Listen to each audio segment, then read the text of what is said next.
The thoughts, views, and comments expressed by the hosts, guests, and callers on Beyond the Headlines are not necessarily those of management, ownership, or production unit of the Verizon Media Group. Beyond the Headlines is a production of ILTV Studios and cannot be reproduced or represented in part or entirety without express written permission of the Verizon Media Group. Beyond the Headlines is the intellectual property of the Verizon Media Group. Copyright 2021.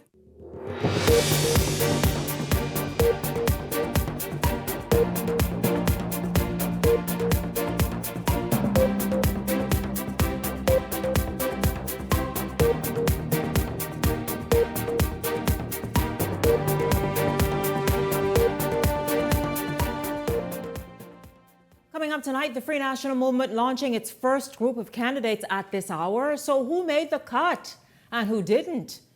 We go live to the F&M headquarters. Also tonight, do you feel that an early election is looming? Many of you responded to our question of the day. We talk about it. And how are those hopefuls who have worked hard for more than a year in constituencies around the nation feeling tonight?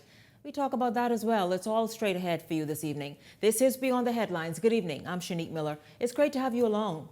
After months of speculation, the Free National Movement is set to unveil its candidates who will appear on the ballot for the party in the 2026 general election. Well, Laurencia Smith has been at F&M headquarters all evening, and she joins me live this evening. Laurencia, it looks like you got some activity happening behind you. Yes, Shanique, we're here live at the Free National Movement headquarters on Mackey Street, and I can tell you the crowd has swelled since we first arrived. But I also can confirm to you that 17 individuals have been ratified to be on the Free National Movement ticket heading into the next general election. And if you can look behind me, you can see a crowd of supporters, many holding placards with the individuals who will represent, and some of those names are very familiar to us. I've seen a placard with East Grand Bahama MP Kwesi Thompson. I've seen a placard with Dr. Nicholas Fox, who is expected to run in the Free National Movement, rather for the Free National Movement in the Fox Hill constituency. We've even saw a placard with Ms. Orinthia Kumalafe for the Carmichael constituencies. So I can confirm to you, based on information, some 17 persons have been ratified out of the 39 seats up for grab. But I also have with me here tonight Deputy Chairman Mr. Travis Thompson, Mr. Travis Robinson, rather, who was going to, I have Mr. Travis Robinson here with me. Mr. Robinson, good night. Good night, good night. As you can see behind me, the crowd has swelled, but we also have seen that we could confirm 17 persons have been ratified, and some are familiar faces to the political arena. Talk to us about what went into this selection process. Well, it was a very intense election process to define who we're going to vote for, who we're going to be looking for the Free National Movement. We are in the process of being able to roll out an attractive group of candidates, which we have done tonight, 17, from Grand Bahama in the north all the way to Abaco in the south. So we have a number of candidates from Carmichael constituency, from Golden Isles to Golden Gates to Yamacraw, who have rolled out tonight for us. So the public will be able to look and see the energy, the effort, the persons with the experience and the credibility to be able to take the Bahamas to the next level. People have renewed faith, renewed confidence tonight in the Free National Movement. We are moving with a sense of urgency to take this country back and to bring this country from the brink of collapse that we now see this failed PLP government have us in today. Can you say if the leader is the deputy leader among those individuals ratified tonight? Not tonight. The leader and the deputy, along with other members, will be in the next cohort of group who will be rolled out. But tonight we have 17 incredible candidates who are now officially members of the Free National Movement lying up. Are you going to be ratified in the next cohort? Only time will tell, but tonight we celebrate the brilliant 17. All right, Shanique, we just heard from Deputy Chairman and former Member of Parliament for Freetown, Mr. Travis Robinson, and he confirmed that 17 individuals have been ratified, and the goal is, as they say, to get ready for the next general election. So live here from Mackey Street, back to you in studio, Shanique. Laurencia, thank you so much. We are hoping, of course, in this hour to go back to Laurencia to see what else has emerged. But you all heard the big story. The F&M say we ain't playing. You all have made fun from like last year, wondering how many are going to be ratified, when they're going to be ratified. Well, you heard Travis Robinson say a minute ago, the brilliant 17. The brilliant 17. Are you surprised at some of the names? Of course, we only got 3. We would hope when we go back to Laurentia, if we're able to in this hour, that we can get perhaps 3 more or even several more. But East Grand Bahama, Member of Parliament Kwesi Thompson was one of those that's ratified. Nicholas Fox, Dr. Nicholas Fox, ratified, of course, for the constituency of Fox Hill. And Arinthia Kumalafe ratified for Carmichael. Again, we hope to get many more names and have an idea of exactly where the Free National Movement is headed, who they plan on making their standard bearers in the constituencies. There are 39 minimum. Many people feel as though there's going to be an additional 2 perhaps, and so we'll see exactly how that goes. But tonight, welcome to Beyond the Headlines. We're going to jump right in. My panelists are here. They're anxious to get in. I mean, we have several stuff going on this evening. So let's just start right here this evening with Ellington Ferguson and Michael Turnquest. Gentlemen, good evening to both of you. Good evening, Shanique. Good evening, Bahamas. It's a pleasure to be here once again. Good evening, Shanique, and good evening, Bahamas. Glad to be back. It's good to have you both here. You all, your response. I mean, people have been waiting for a long time, I imagine, in particular FNM supporters and the nation. Like, listen, when is the FNM going to make public its candidates? And so this evening they did so with 17. Travis Robinson called them the brilliant 17. I think, Shanique, this is a bold move by the Honorable Michael Pintard, leader of the opposition, leader of the Free National Movement.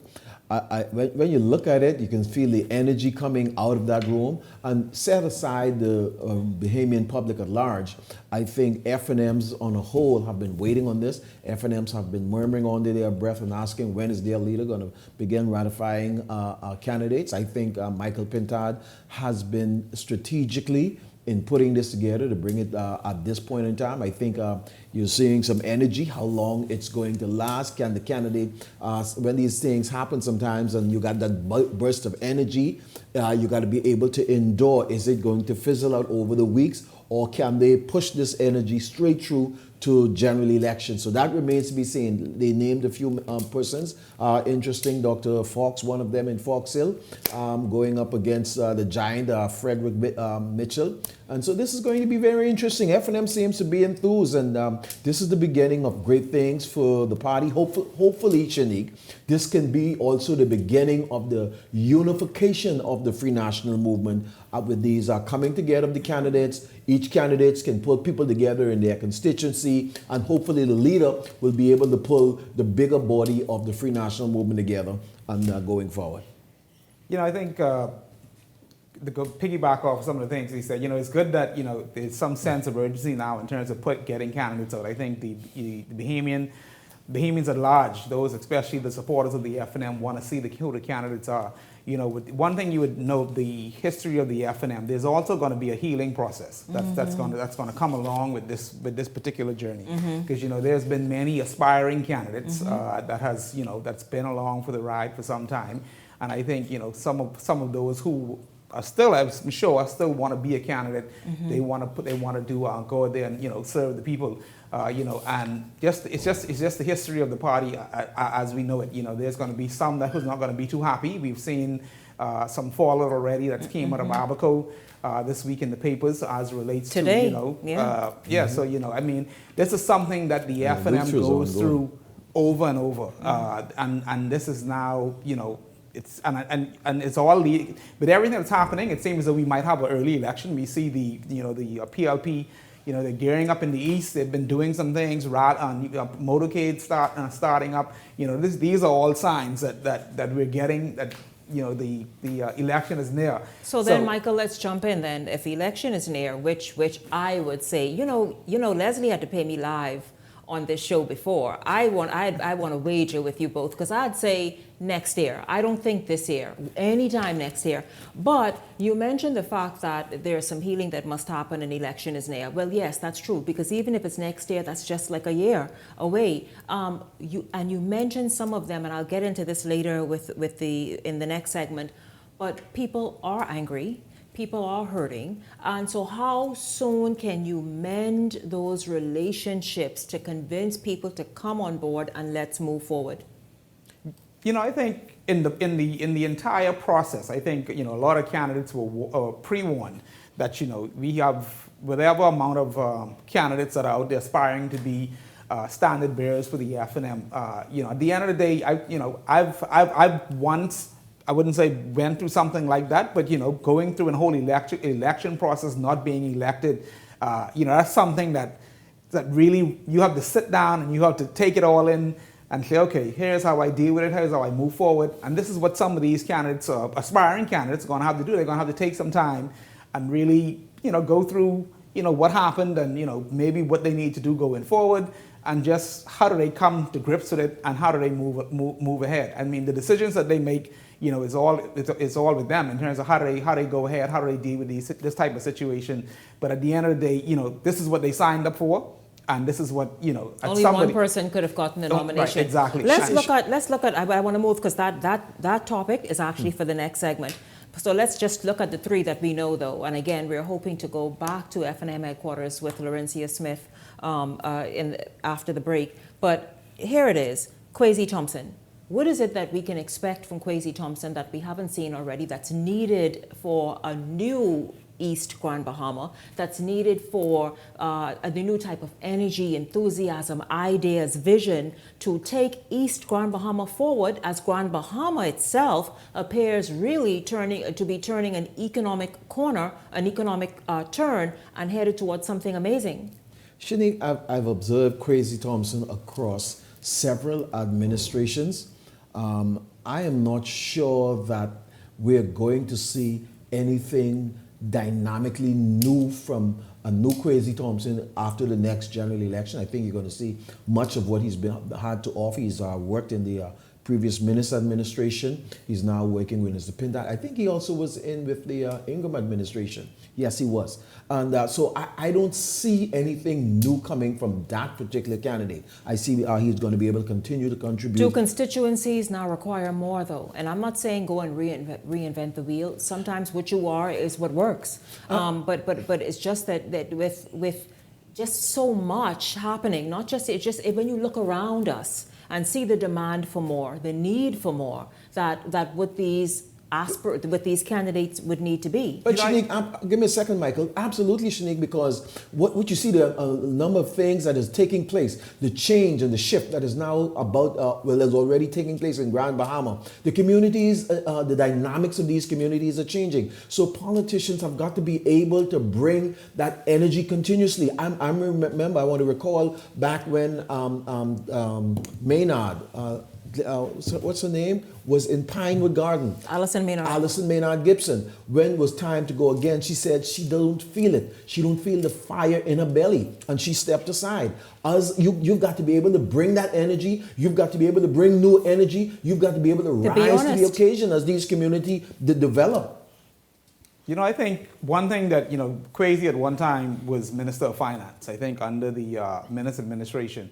And I think he knows I would say the finance area of the government, and I think he also is maybe the shadow minister as it relates to finance. And I think there's a lot that needs to be done there. I'm pretty sure, it seems as though he reads and he brings the facts. We saw in the House today in terms of reading throughout the midterm budget with him and Zane Lightburn going back and forth in terms of $1 million spend on one trip, and they was asking for the proof. Where's the proof? And it was in the midterm budget. I think these are the things that you can continue to expect from Kwesi Thompson. He brings the facts. I think he's a young man that reads and brings and makes sure he's abreast of what's going on, especially in the finance department. So I think that's something that you'll see him continuously bringing in terms of making sure he reads through his material thoroughly and bring the facts to the public in terms of what it is that's happening in the country. Dr. Nicholas Fox. We've all seen Dr. Fox. He's been vibrant. He's been out there. He's been doing a lot of stuff in the community. The thing that a lot of people might not know, if you're not from Fox Hill, he's not new to Fox Hill. He was born, raised. He's been continuing doing practice in Fox Hill. I think we're going to continue to see a lot of great things from Dr. Fox because he's a Fox Hillier. At the end of the day, and he seems to, well, he brings a lot of energy. He brings in his speech, he's very tight-knit with his community. He's bringing a lot of initiatives to the community, whether it be breast cancer. I've seen so many things that he's been doing over the past couple months in Foxhill, but he's been doing for Foxhill way before this. So this is nothing new for Foxhill in terms of him coming into the community and uplifting, and also giving his gifts in terms of God-given gifts in terms of him being a doctor and giving back to his community. Dr. Nicholas Fox is an accomplished businessman here in that community and in the Bahamas. He's very well known. I think he brings a lot to the table. Now, the question is whether he is going to be able to mount a successful campaign to topple the iconic Fred Mitchell in Foxhill. We know it has happened before. Can Dr. Fox do it again? Can he bring it this time? Dr. Fox has done it before? No, it has happened to Fred Mitchell by Ferguson. Komalafe. Yeah. I know Arinthia from, I think when she was chairman of the DNA, actually, I think it was chairman, she was chairman or a leader of the party of the DNA. Yes.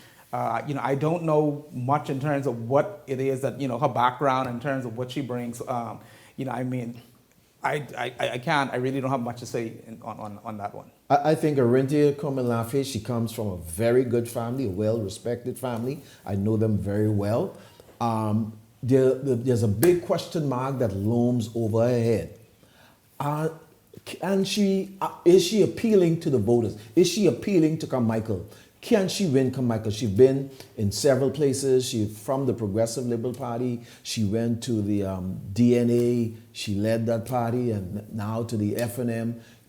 Can she bring an appeal to the people of Carmichael to convince them that this is who our best choices are? That remains to be seen. Can she mount up a campaign to topple Keith Bell in Carmichael? Keith Bell, I mean, of course, we're not speaking of PLP tonight, but just as you mentioned, Keith Bell, I mean, what kind of MP is just very, very briefly has he been to even think of that matchup?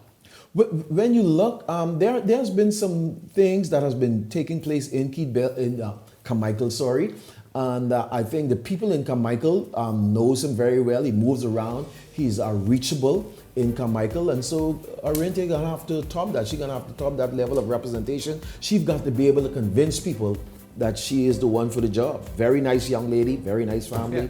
Great person. Like you said, Keith Bell has been around. This is not his first, this is his second time around. Arinthia, yes, she's been around, but has she been in actual position to show in terms of what she's capable of doing? That's another story that she's going to have to convince her voters that, hey, I'm here, I can do the job. Here's my background in terms of what I've done in terms of my career. Here's what I've done in politics in terms of leading a party, and also maybe when she was, I don't know if she was a candidate or what she did inside the other party. But she has a lot of convincing to do, going up against a two-time, individual who is also a sitting minister, and that can do a lot for their community. This is Beyond the Headlines. We're just getting started. If you just tuned in, the Free National Movement has now ratified 17 candidates. Of course, they have much more to do. The leader and the deputy leader were not included in that number, but they're excited nonetheless, calling it the Brilliant 17. We're going to take a break and come back with more of Beyond the Headlines after this.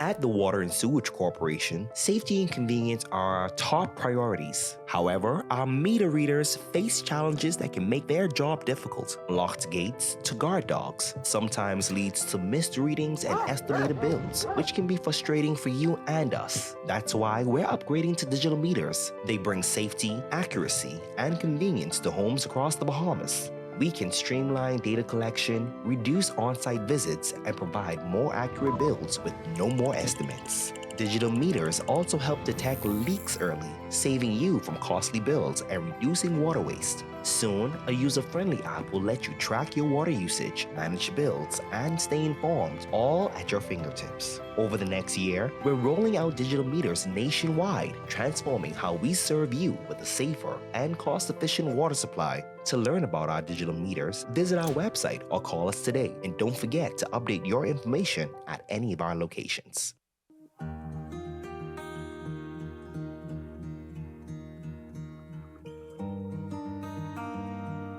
work hard to provide for and protect the ones you love.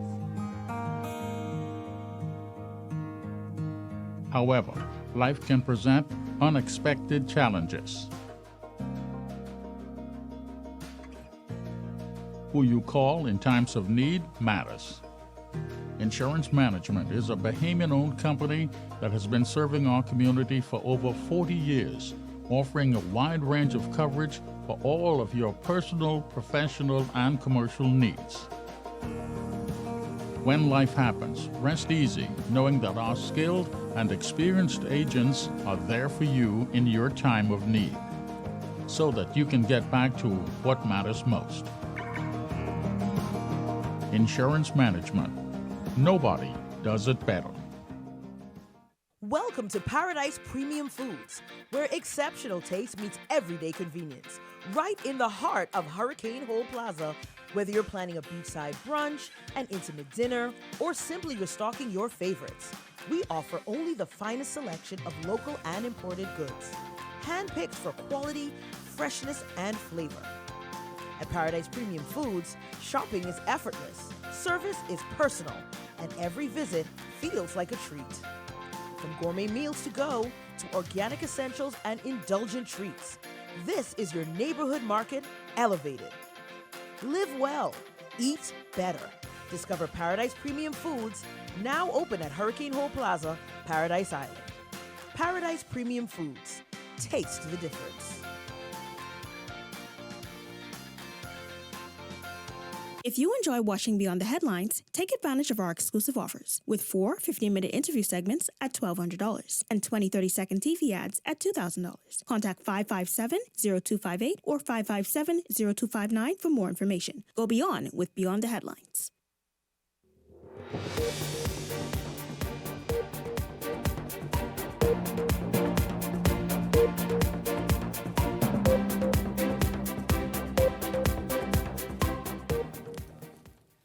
Welcome back to Beyond the Headlines. Again, if you're just tuning into our program, the Free National Movement has ratified, just moments ago it was announced, 17 candidates. 17 candidates, among them some familiar names and faces that you would recognize. Of course, we want to know exactly who the others are. But the entire list was not made public. We just know now that it's Kwesi Thompson, Nicholas Fox, and Arinthia Kumalafe. That's all we know for now, but it's a total of 17 men and women who have been ratified this evening. Meanwhile, though, with growing speculation, the Prime Minister Philip Davis could call a general election before the constitutional deadline, which is September 2026. Despite him debunking those claims, the question still looms, one that was fielded by a local governance reformer. Our Laurentia Smith, who is working quite hard this evening, she fills us in. Should the Bahamas move to a fixed election date? Executive Director of the Organization for Responsible Governance, Matt Aubrey, believes it's a conversation worth having, suggesting that a fixed date could bring more predictability and potentially boost voter confidence and turnout. And particularly young voters. And that's such a key demographic that we have to do everything and be super intentional in creating conditions that folks see that their role as a voter is crucial and that the process is inclusive and transparent and open door. Since 1992, the Bahamas has only seen a snap election. That's in 2021. The general elections of 2002, 2007, 2012, and 2017 were all held in May, following a more traditional timeline. There's, in the current system, the Prime Minister decides when the elections are called, and that can create uncertainty, not just for voters, but candidates. Meanwhile, Aubrey says that a fixed election date can stabilize the process with campaign finance laws that can bring more equity, drive more inclusion, education for voters to focus more on the issues. Like campaign finance reform, creating transparency and clarity allows that to actually be more sustainable, because then you know what's coming, when it's coming, what the timelines are. You can plan your interventions, you can plan your studies, research, your campaign rallies, all of your education, your walkabouts based on a fixed timeline. The next general election is not expected to be held until 2026, and top PLP officials have dismissed speculations about an early election. Laurencia Smith, Eyewitness News.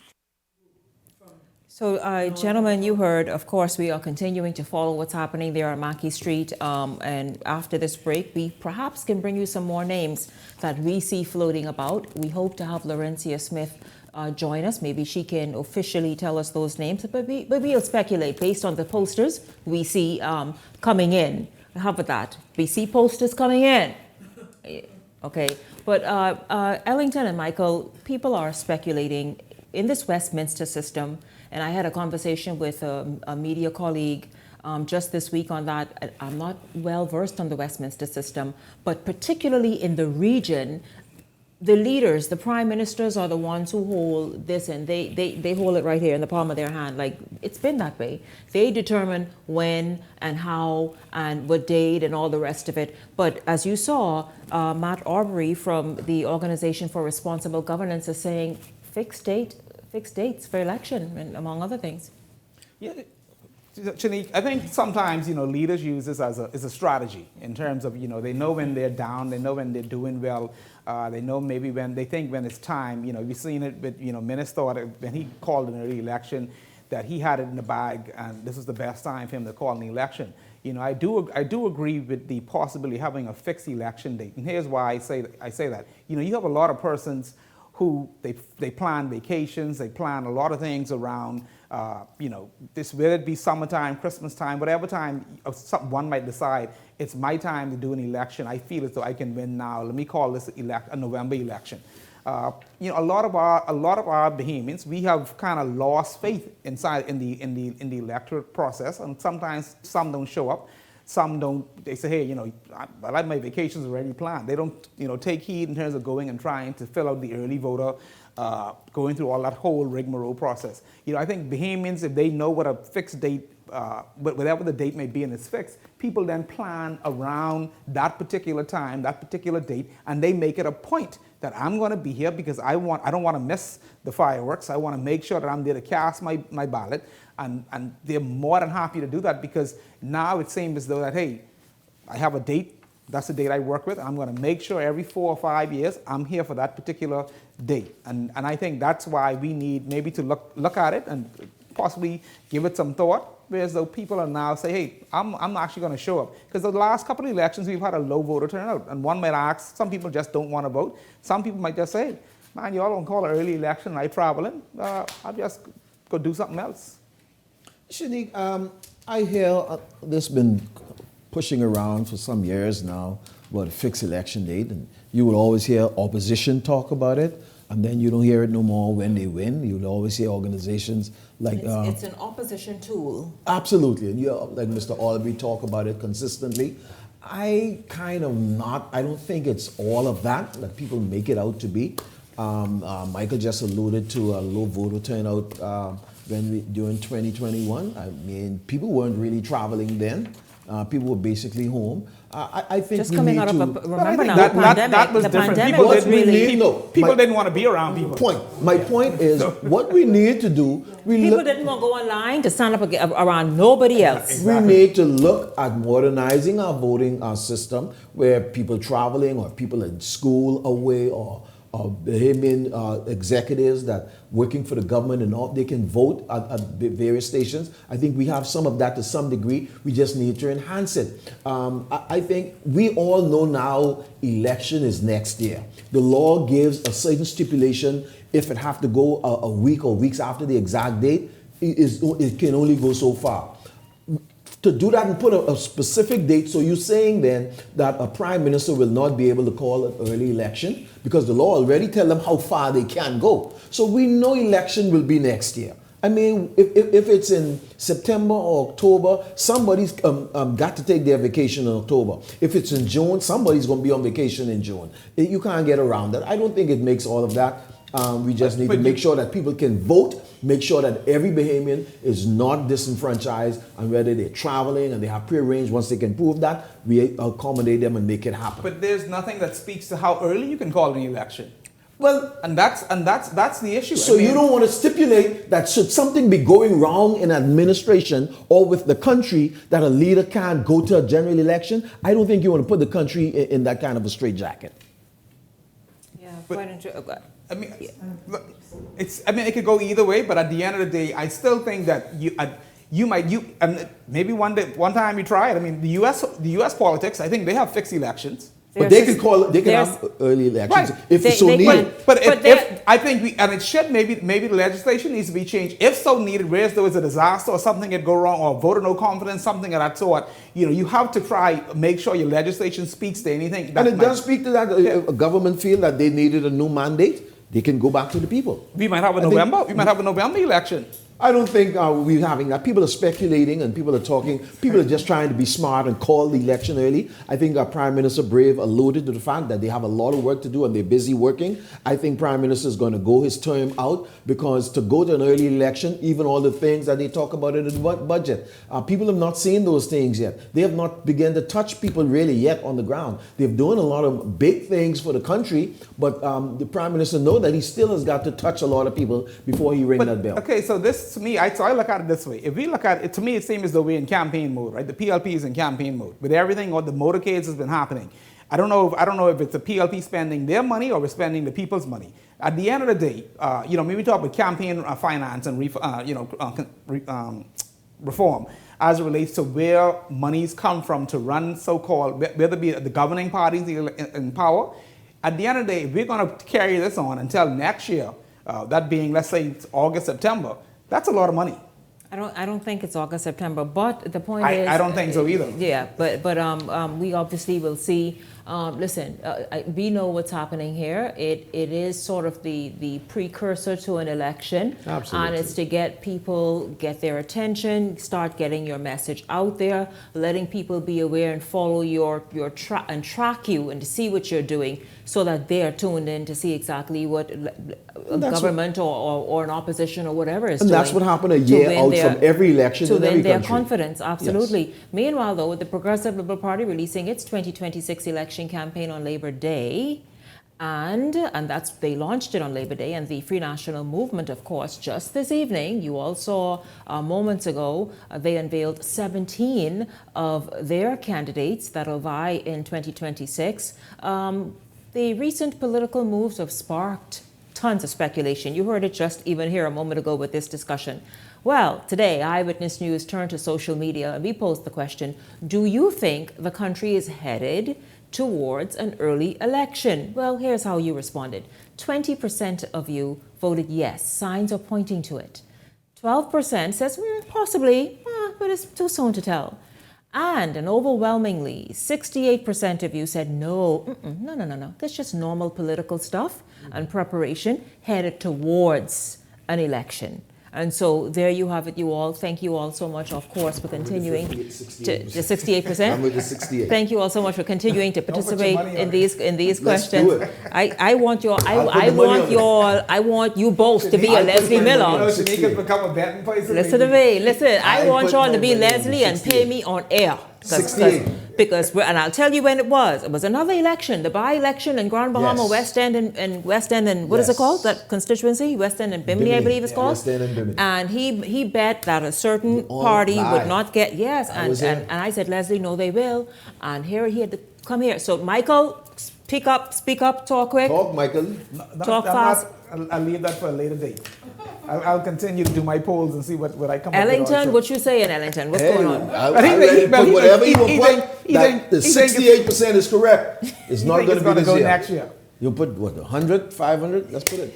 But I think the PLP has a lot of work to do. They have a do lot in have the a lot of work pipeline. to I think they want to see some of that come to Absolutely. fruition. So, Prime calling. Minister has got to manage this surplus budget. He cannot. He does not want to make the same mistake as Dr. cannot. And I was just about to say he will not, because a lot of Dr. Ministers, cabinet ministers even, a lot of his team were angry because they felt, my Exactly. God, even though they were limping along because of the hurricane, because of the pandemic, they still felt like, no, we should have just used this window still. There's a lot of time ahead of us. Let's use that. And so I imagine Prime Minister Davis will not want to go We in have that to manage direction. this surplus budget into next year's budget circle. Yeah, absolutely. Listen, I thank you guys very much. Ellington Ferguson, Michael Turnquest, thank you all so much. You also, of course, at the top of tonight's show, 17 candidates. The Free National Movement now has 17 people out there who will officially begin knocking at your door as they are the standard bearers. We got some information during the last break and even moments ago of others. Now the thing is, we don't want to just jump ahead and maybe call their names. If it's said that they are actually the people, we'll let y'all know. But hey, this show continues, our discussion continues. We're going to take a break and come back with much more after this.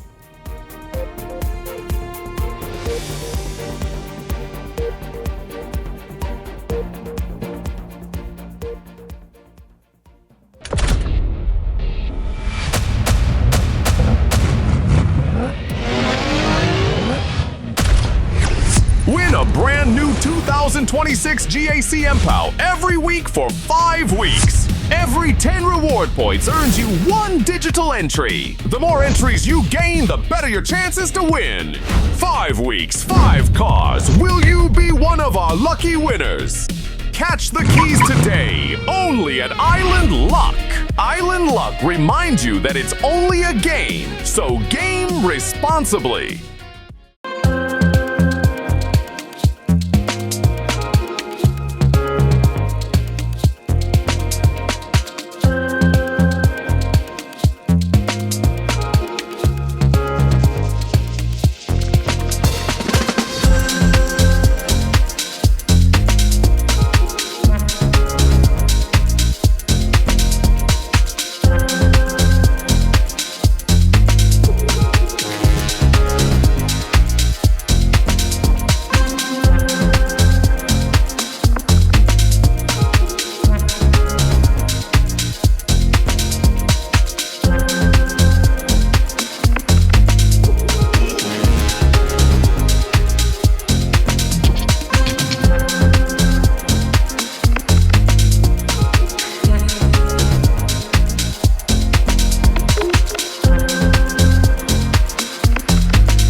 Sound Investment presents your Back to the 90s Volume 11, July 12th at Breezers. From Volume 1 to Volume 10, Playhouse brings to you the most anticipated Back to the 90s party yet. July 12th at Breezers. Party with some of your favorite Playhouse DJs, Big L, AI, Pressure, alongside Extra Large and DJ Tank with special guest DJs like Tiny. Hosted by yours truly, Joe Cools, and my brother, DJ Bravo. But wait, it doesn't stop there. Rock the night away with Reggie Stepper. Performing live, Kimbo King, modeling, and so much more. Early bird tickets are limited. Get yours today. Tickets available. Cash and Go, Tropics, On the Bay, and any of your favorite Playhouse DJs. For tables or Skybox, contacts 819-2900. Playhouse, Back to the 90s. Sponsored by Sound Investment, Guinness, Hennessy, Paradise Games, Tropics on the Bay, Cash and Go, and Alive. So you want a space. But not just any space. You need something with a little more potential. So how about 1,000 square feet of room to play with? Superb audio and video production capability, digital LED wall, full lighting grid, and about 124 seats to accommodate a full studio audience with so many other features. Make us your home for your next concert, conference, and so much more. Honestly, the possibilities are endless. Here at ILTV Studios, we'd love to bring your next event to life. So what do you say? Do you want our space?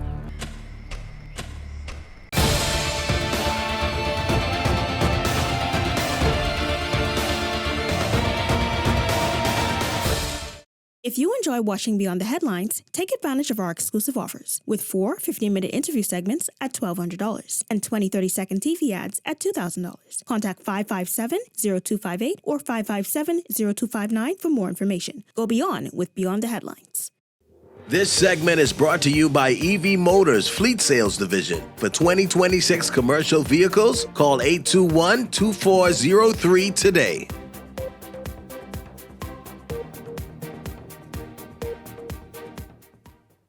Welcome back to Beyond the Headlines. We're going to continue this evening. Of course, we're spending a great deal of time. We do have a couple other stories to get to, but a great deal of time we're spending talking about the Free National Movement and its candidates launch. Of course, you know, that was supposed to have happened a few times last year, then the end of the year, then the beginning of the year, then May, and well, it's happened this evening. 17 men and women ratified this evening. At the top of our show, we had a live drop from the F&M headquarters on Mackey Street where you saw Laurencia speak with Travis Robinson, and he talked about just a few of who those people are. But it appears as though really a mix of persons who've been this way before, and perhaps some new faces. I know that one of those persons, I guess I can add to the list, is Kelly, Central and South, I think that's the last name, Kelly. Central and South Eleuthera. Philippa Kelly for the Free National Movement in Central and South Eleuthera. I am going to bring in now the panelists. Welcome to Beyond the Headlines. Peggy Candace and Garth Rosborough. Good evening to both of you. Welcome to Beyond the Headlines. Good evening, Shanique. Good evening, Bahamas. Thank Good you for night, having good me. night. Garth, I don't know if you just came from the F&M headquarters and if you parted at 17, but we shall move on.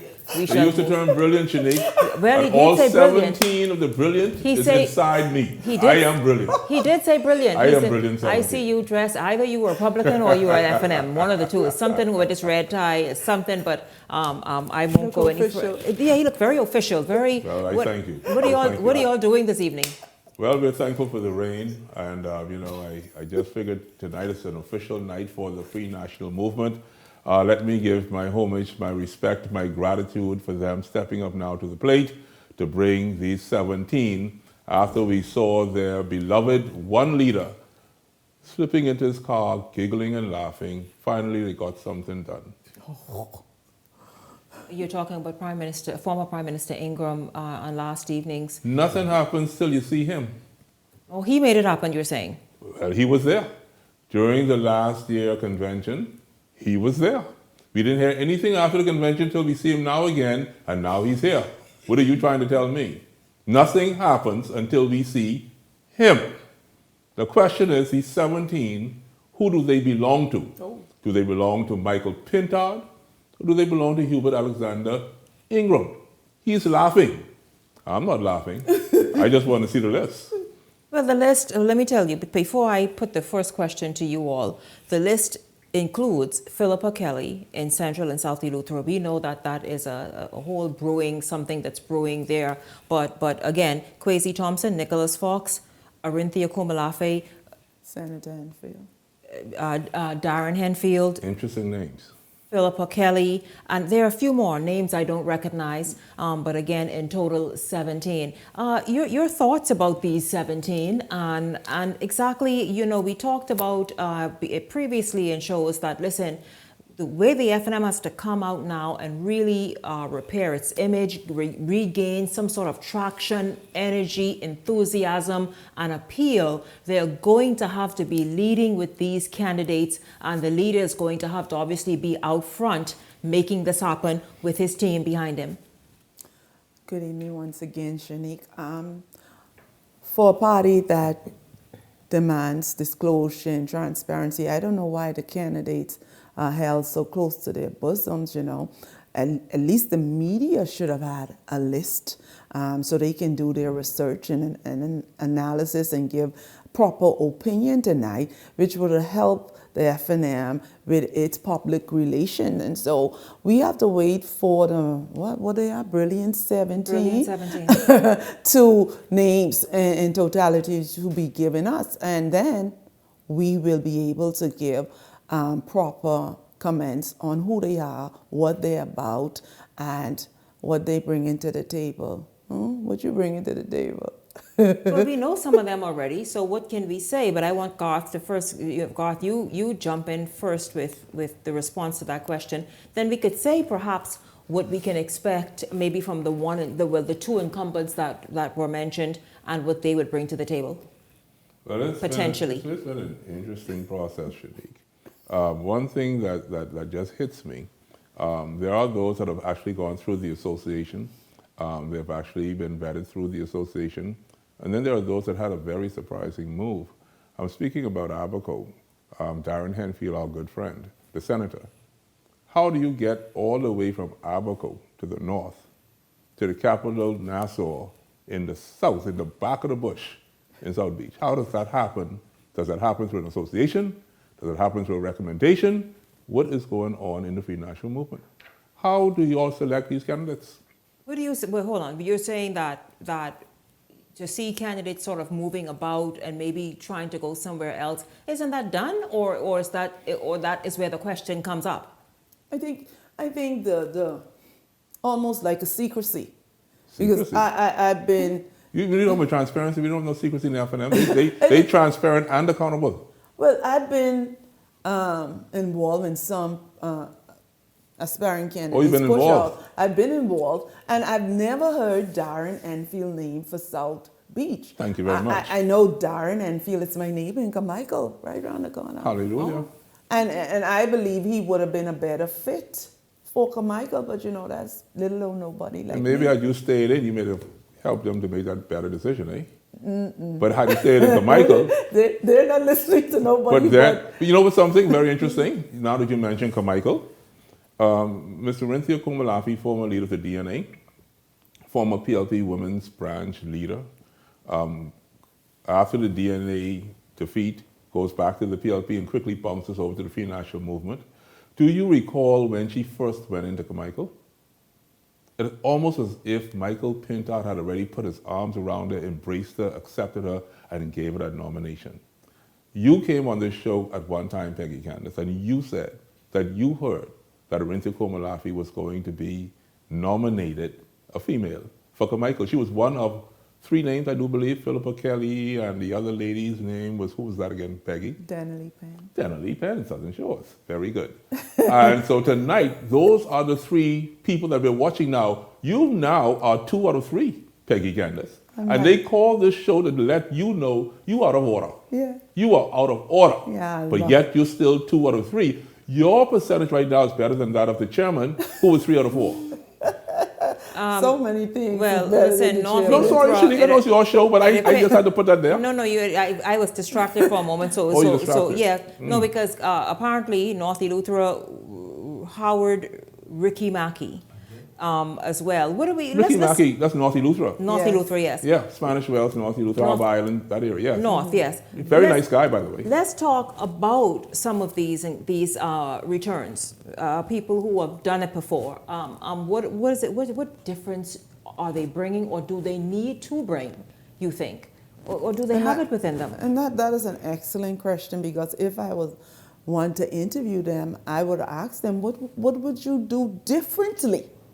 What would you do differently in your constituency, especially those who are rerunning in the same constituency like Ricky Mackey? Ricky Mackey, what would you do differently? What did he do the first time? No, that's a real question. You went quiet. Here's what I'm observing, Shanique Miller. I asked the question, whose candidates are these? These are the same people who sat with who? Hubert Alexander Minnis. You hate Minnis so much, the former leader. You want to get rid of Minnis so bad. But the same people who sat with Minnis, you bring it back to the table. So when they first went to Minnis, were they Hubert Alexander Ingram's people? Were they Minnis's people? Because we didn't see these people until Hubert Alexander Ingram popped up. And now we're getting all this news and problems in Central and South Eleuthera as to whose candidate is Philippa Kelly. Is she Michael Pintard's choice? Or is she Hubert Alexander Ingram? We're hearing these things. We're listening to you. The confusion continues. And so right now with these old people, who are the older alliances too, definitely not the Hubert Alexander Minnis, because you already did what you had to do with him and kicked his butt clean out of Kalani.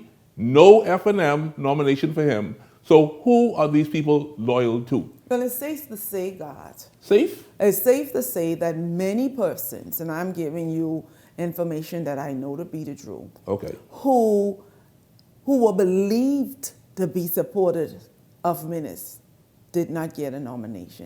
Not. So far. Did not. And if for your poor sake, Thank you. that you was said or branded to be a Minnie supporter, Yes. you could forget it. Okay. Well, obviously something looked like it's shifting because, these are faces that sat around his cabinet. Yeah, but Yes. there's a difference.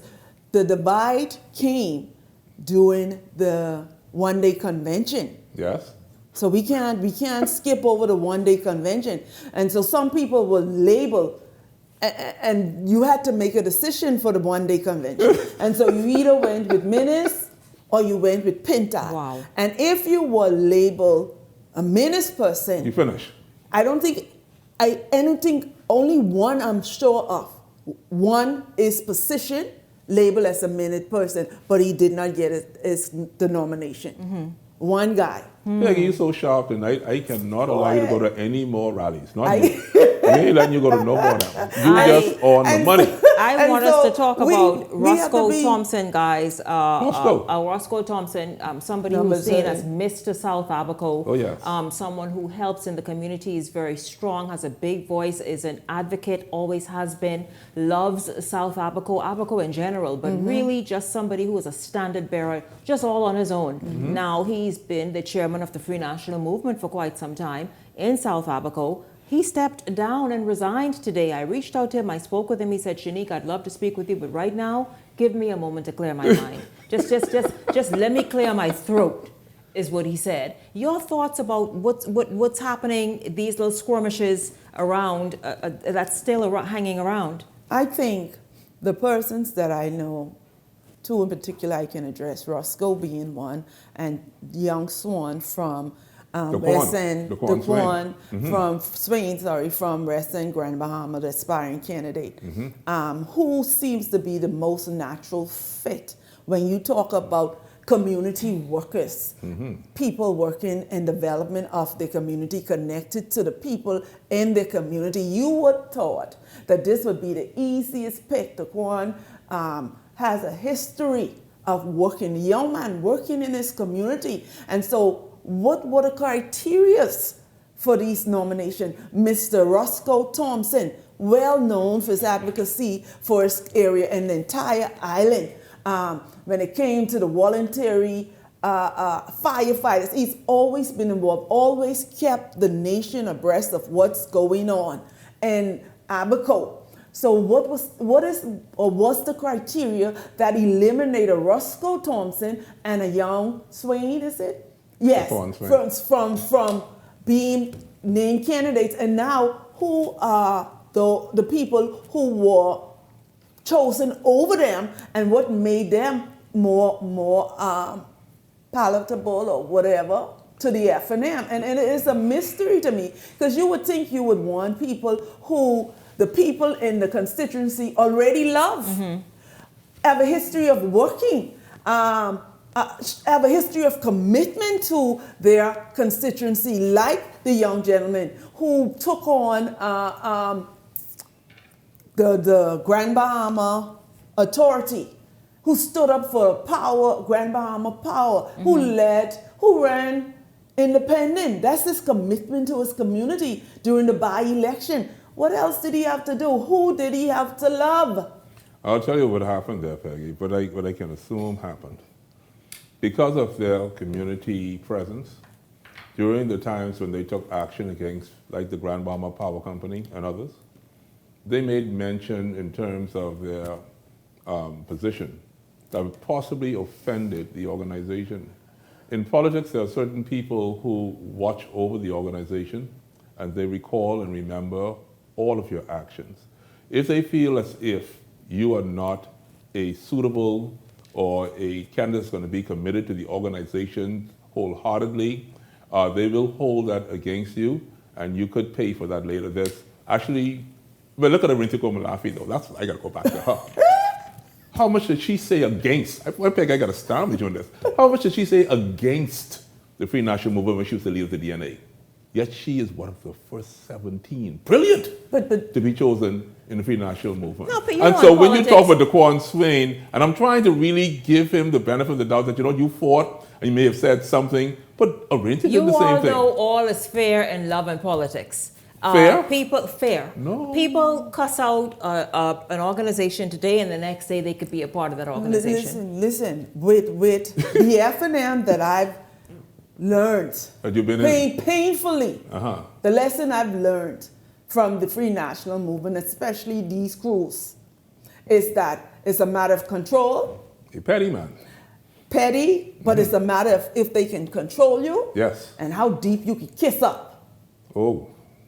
And then those entities, Papa and the next people. Now you're talking some truth. You see what I'm saying? And so if you can get Papa on your side fighting for you, and they had people who was kissing real good, Good then kisses. you can get caught. So you gotta learn how to kiss. And then if you ain't one who's saying, yes sir, the young gentleman was not that. The young gentleman is a community builder. He's a fighter. So he's out on the call tonight, and many others, because they But weren't he's bothered too. They weren't kisser-uppers. They weren't. You remember I used the word liked.